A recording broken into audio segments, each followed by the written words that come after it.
Now let's take a look at layout and camera. In the context of 3D, layout simply means bringing all your assets together and then positioning them where they need to be. And camera, of course, is setting up a viewpoint for our rendering. I've got a loft apartment here that I've constructed, and you'll see that it has 2 stories. We're really only going to focus on the lower floor here, and that's where we'll put all our furniture and equipment. The upper floor here is really only a dummy or a stand-in. The reason it's there is for lighting purposes.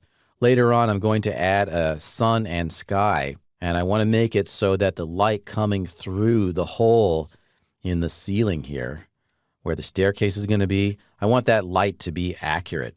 And to do that, I needed to create an upper story, even though there's not going to be anything in there. We're going to bring another scene into this current scene. And the other scene is a .max document. It's a max scene file. Previously, we saw how to import a foreign file format, such as an Adobe Illustrator document.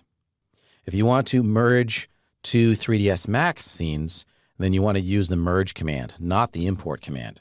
We'll go up to the application button and then hover the mouse over import. Don't click on import. Then go over to merge and click on merge.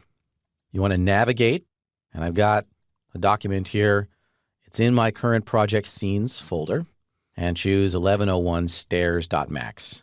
Click open, and then we get another dialog asking which objects within the incoming scene do we want to merge. Because I grouped all the parts of the staircase, all I have to do is just click on staircase group. If we had a whole list of objects here, we could select the ones we want to import or merge, or we just click the all button down here.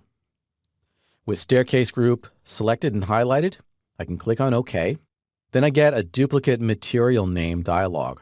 I actually assigned materials to some of these objects, and the material name is identical in the existing scene and in the incoming scene. And in fact, not only are their names identical, all their properties are identical too. So in this case, it doesn't really matter what I choose. I could use the merged material or the scene material, and since they're identical, it doesn't really matter. So I'll just click on Use Merged, and now that staircase has been merged into the scene.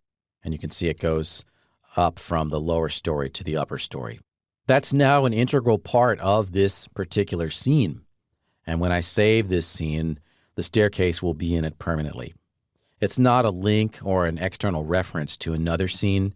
It's now actually a part of the scene that we're in currently. All right, that's a simple process of merging scenes.